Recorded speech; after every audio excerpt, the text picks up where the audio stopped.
What are the best eyepiece set, the optimum, ideal eyepiece set? And here we are not talking about the price, cost, or anything like that. I'm just basing this video on my own experience. As you know, I have hundreds of eyepieces. Probably I have the largest eyepiece collection in the UK, if not in Europe. And I have spent a lot of money on that, and I use and enjoy all of them. But my experience, I'm going to boil it down in a short video, hopefully, that help the others to decide if they have a telescope and they want to use it without spending too much money, get the best value for money, get the best views possible. And I have came to the conclusion for having the best optimum eyepiece set, you only need 3 eyepieces. And I will explain why I'm saying this. For any view of any celestial object or finding it, as you know, if you have used a telescope, finding it is most difficult. And for that purpose, you need an eyepiece to be used as a finder eyepiece.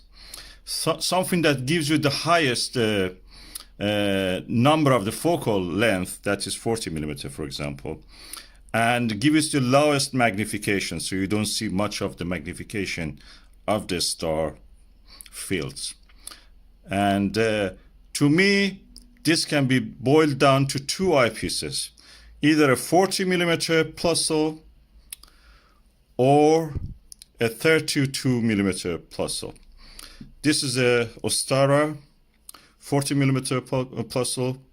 This eyepiece is legendary, very similar to the Atmos Scientific RKE 28 millimeter, but better than that. I'm using this all the time. This is one of my best eyepieces. As you can see, when you look through this eyepiece, you don't see much of the eyepiece rim. And it's rare with any eyepiece to have such a thing. This is giving you the eyepiece spacewalk experience. And you can buy it. I bought this probably £15 after the COVID, due to the supply chain problems. They come from China. You can buy it yet, well, maybe it have increased £20, £25. Dollar-wise, probably $30. The worth, I'm telling you, this worth probably 5 times the value that I mentioned. So if one day you see this $150, that is the time that you say that, okay, this is now expensive. Anything lower than that, this is worth it. And if you don't have even this one, a 32 millimeter or a 25 millimeter, that can serve you as a finder eyepiece or wide field eyepiece.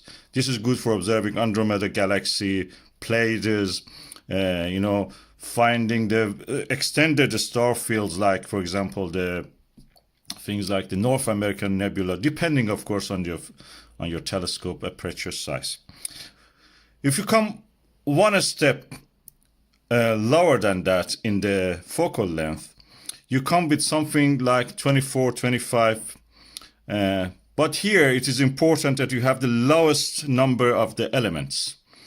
And to my experience, for especially on the moon and objects like the star fields, this orange-topped SVBony Aspheric 23 millimeter eyepiece, it's exotic, is the best eyepiece I have ever tried. It's sharpest view I've ever seen, and there is a reason for that. It's because the number of the elements in this is very limited, unlike any other eyepiece that you may see, premium eyepieces or expensive eyepieces, I should call them, which have a lot of lenses in them. Every one of those lenses actually absorbs and reduces the amount of the light you're finally reaching your eye. With this one, you have the minimum number of the lenses, but because the lens, the top lens, is shaped through molding, this eyepiece has a very well corrected field of view. The field of view is 62 degrees, Plössls are 52 degrees. And with this, you feel really comfortable, but at the same time, the image is bright. The only thing is that I recommend this for any telescope which is has a F number above 7. Below 7, I don't recommend it. For example, Schmidt-Cassegrains. You can use it, sorry, not Schmidt-Cassegrain. Things like a Dobsonian F5 telescopes. I don't recommend this. But for Schmidt-Cassegrains, for Microsoft, perfect. For Newtonians, normal Newtonians, or refractors like that, or a 4-inch Newtonian, or ETX 90, the 3.5-inch Microsoft telescope, is perfect. Anything above f7 focal length of the eyepiece. So if you have this and you have this, you already have a good set started to make. The next thing I recommend is that you get some low power, high power, low focal length eyepiece, something like a 10 millimeter focal length. This is a SVBony Aspheric 10 millimeter 62 degrees eyepiece. I have seen my sharpest view of the moon with this eyepiece. I have a video about this, testing this. Is even better than a orthoscopic. Orthoscopic eyepieces are the superb eyepieces. I cannot praise them enough. But this one is better than them. It beats them easily. We'll have them for breakfast. So this SVBony Aspheric will make your eyepiece set complete. You can go for anything like the 6 millimeter eyepiece or something like 7 millimeter eyepiece. But practically when you have this 10 millimeter eyepiece, you don't need more than this.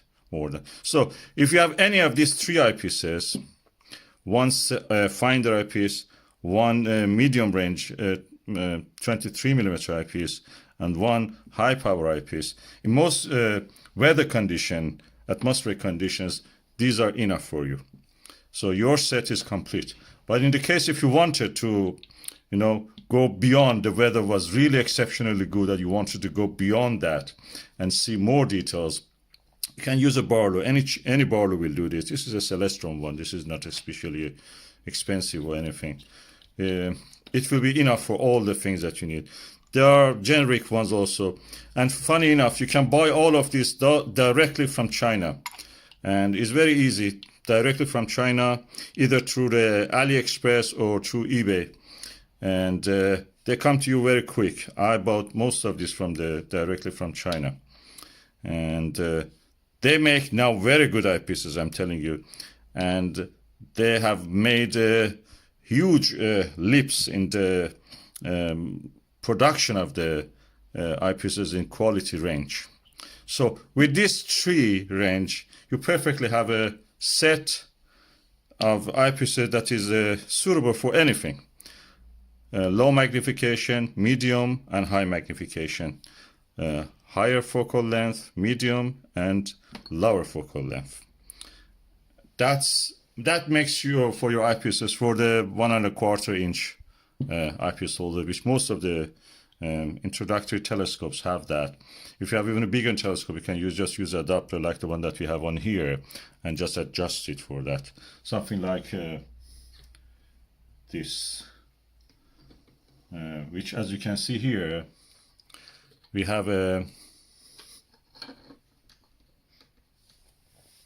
let me just tighten this, and it easily can accept this size of eyepiece.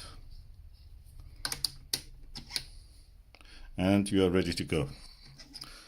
And these ones also go. And if you want to put a Barlow, you do it like that. You put your eyepiece here, the screw opens, and then goes on this. You have now, instead of a 10 magnification, because this doubles your magnification, this is a 2 times Barlow, you will have 5 millimeter eyepiece as if. And it gives you the best view that you can possibly achieve within your climate. 5, in my experience, I don't use much of that range of the magnification with this eyepiece that I have. So this is an eyepiece adapter. As I told you, you can adjust it for any.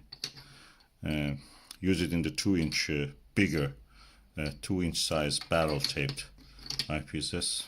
So you will use a smaller eyepieces on this with this accessory. I just wanted to mention what kind of objects you can see with this eyepiece, which was the highest magnification eyepiece, 10 millimeter. You can see the rings of Saturn. You can see the two belts of the Jupiter. Depending on the telescope, you can see even more.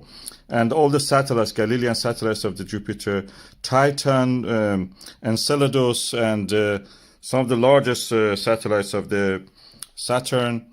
With the Barlow, you can see more details on the Jupiter, and festoons and the blue patches, blue-gray patches. When the Mars is closer to Earth, you can see some of the albedo features on the planet Mars. In early morning hours, if it is during the opposition of the Mars, you can see the brightening of the haze forming at the edge of the down sky of the Mars. Also, it gets blue, kind of whitish. You can see lots of details on the moon. Many domes, many craters, volcanic domes, many rills, there are little valleys and lava tubes. Endless possibilities to observe. So this is for the 1.25, and you can't stop to watch this video if you have reached what you want.